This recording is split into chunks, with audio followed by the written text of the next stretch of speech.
ఈ ఫైల్లోని వీరచక్ర గ్రహీత కెప్టెన్ విజయేంద్ర థాపర్ గారి అసమాన శౌర్యగాథ ఆధారంగా ఒక స్ఫూర్తిదాయకమైన కథనం. ఒత్తిడిలో ఓర్పు, పరాజయాలను విజయాలుగా మార్చే ఆయుధం. జీవితంలో మనం ఎంచుకున్న మార్గంలో ఊహించిన దెబ్బలు తగిలి అంతా ముగిసిపోయింది అనుకునే క్లిష్ట పరిస్థితులు ఎదురైనప్పుడు మనలో ఉండే నిబ్బరమే మనల్ని విజేతలుగా నిలబెడుతుంది అనడానికి కెప్టెన్ విజయేంద్ర థాపర్ గారి జీవితమే ఒక గొప్ప ఉదాహరణ. 1999 జూన్ 28న కార్గిల్ యుద్ధంలో దరాస్ సెక్టర్లోని ఏరియానోల్ను చేజెక్కించుకునే బాధ్యతను ఆయన ప్లాటూన్ స్వీకరించింది.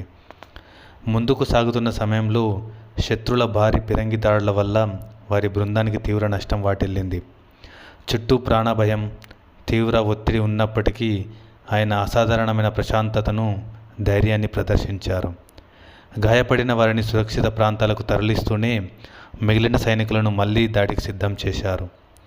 శత్రుల మెషిన్ గన్ కాల్పులను సైతం లెక్క చేయకుండా స్వయంగా ముందుండి నడుస్తూ గ్రెనేడ్లు విసురుతూ శత్రు స్థావరంపై విరుచుకుపడ్డారు. ఆ క్రమంలో ఆయన చేతికి, కడుపుకు తీవ్రమైన గాయాలైనప్పటికీ వెనకడుగు వేయకుండా తను అనుసరించాల్సిందిగా తన సైనికులను ఆదేశిస్తూ ముందుగా దూసుకెళ్లారు. ఆయన చూపిన ఈ ధీరత్వాన్ని చూసి ఉత్తేజితులైన సైనికులు కొండపైకి దూసుకెళ్లి ఆ వ్యూహాత్మక స్థావరం నుండి శత్రువును పారద్రోలారు. ఈ కథ మనకు నేర్పే గొప్ప పాఠం ఏంటంటే, పరిస్థితులు ఎంత ఘోరంగా ఉన్నా, మానసికంగా లేదా శారీరకంగా ఎంత పెద్ద దెబ్బ తగిలినా మనం గనుక ఒత్తిడిని లోనవ్వకుండా నిబ్బరంగా ఉండి మనల్ని మనం నమ్ముకుంటే ఎదురు దెబ్బలను కూడా విజయం మెట్లుగా మార్చుకొని అనుకున్న లక్ష్యాన్ని సాధించవచ్చు. జై హింద్.